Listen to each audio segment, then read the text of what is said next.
കേരളത്തെ സംബന്ധിച്ചിടത്തോളം യുവാക്കൾക്ക് അവസരങ്ങൾ ഇല്ലാത്തത് കൊണ്ടല്ല, പക്ഷെ ആ അവസരങ്ങളിൽ അവരെ എത്തിക്കാൻ ആവശ്യമായിട്ടുള്ള ഒരു നടപടിയും സർക്കാർ എടുക്കാത്തത് കൊണ്ടാണ്. അടിസ്ഥാന വികസന സൗകര്യത്തിന്റെ അഭാവം, മെച്ചപ്പെട്ട തൊഴിൽ സാഹചര്യങ്ങൾ, സംരംഭകത്വത്തിന്റെ കുറവ്, നിക്ഷേപകരുടെ ഒരു പണവും നിക്ഷേപിക്കാത്തതിന്റെ പേരിലുള്ള പ്രശ്നങ്ങൾ, അനാവശ്യമായിട്ടുള്ള ട്രേഡ് യൂണിയൻ ആക്ടിവിസം തുടങ്ങി നിരവധി വിഷയങ്ങൾ കേരളത്തിൽ ചെറുപ്പക്കാർക്ക് തൊഴിൽ നേടുന്നതിന് തടസ്സമായി നിൽക്കുകയാണ്. കേരളീയം സംഘടിപ്പിക്കുന്നു, ലോക കേരള സഭകൾ സംഘടിപ്പിക്കുന്നു, ഗ്ലോബൽ ഇൻവെസ്റ്റേഴ്സ് മീറ്റ് സംഘടിപ്പിക്കുന്നു, രാജ്യത്തിനകത്തും പുറത്തും വലിയ പ്രൊപ്പഗണ്ട നടത്തുന്നു, കേരളം ഒരു വ്യവസായ സൗഹൃദ സംസ്ഥാനമാക്കാൻ ശ്രമിക്കുന്നു.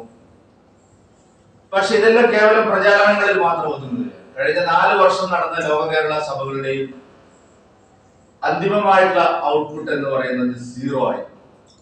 അതിന്റെ ഫലമായിട്ട് ഒരാൾ പോലും ഇവിടെ സംരംഭകത്വത്തിന് തയ്യാറായിട്ട് വന്നിട്ടില്ല. 1 രൂപ പോലും ഇവിടെ നിക്ഷേപിക്കാൻ തയ്യാറായിട്ടില്ല. ഈസ് ഓഫ് ഡൂയിങ് ബിസിനസിനെ സംബന്ധിച്ച് വാദോരാതെ സംസാരിക്കുമ്പോഴും കിറ്റക്സ് ഇവിടുന്ന് വിട്ടു ഹൈദരാബാദിലേക്ക് പോയി. മുഖ്യമന്ത്രിയുടെ മകൾ തന്നെ വ്യവസായം തുടങ്ങിയത് ബാംഗ്ലൂരിലാണ്.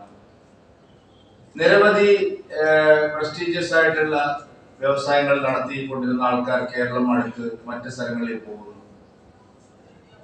അപ്പൊ ഈ വാചാടോപങ്ങൾക്കപ്പുറത്തേക്ക് തൊഴിലില്ലായ്മ പരിഹരിക്കാനുള്ള ഒരു പരിശ്രമവും സംസ്ഥാനത്തെ മാറി മാറി ഭരിക്കുന്ന UDF, LDF ഗവൺമെന്റുകൾ നടത്താൻ തയ്യാറാവാത്തത് കൊണ്ടാണ് ഈ തരത്തിലുള്ള ഒരു ഗതികേട് നമ്മുടെ നാട്ടിൽ വന്നിരിക്കുന്നത്.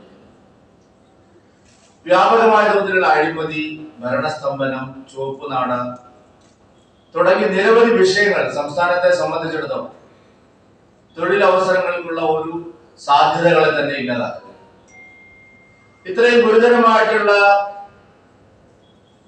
അൺഎംപ്ലോയ്മെന്റ് എക്സ്പ്ലോയിറ്റേഷൻ ഉണ്ടാകുമ്പോഴും സംസ്ഥാനത്തെ പബ്ലിക് സർവീസ് കമ്മീഷൻ നടത്തുന്ന പരീക്ഷകളും പുറത്തുവിടുന്ന റാങ്ക് ലിസ്റ്റുകളും കാലാകാലങ്ങളിൽ റദ്ദ് ചെയ്യുക.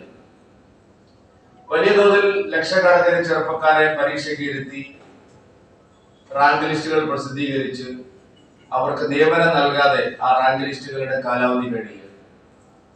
47 റാങ്ക് ലിസ്റ്റുകൾ കാലാവധി കഴിഞ്ഞ് അവരെ നിയമിക്കാത്തതിന്റെ പേരിലുള്ള വലിയ സമരങ്ങൾ സംസ്ഥാനത്തുടനീളം ഇപ്പോഴും നടന്നുകൊണ്ടിരിക്കുന്നു.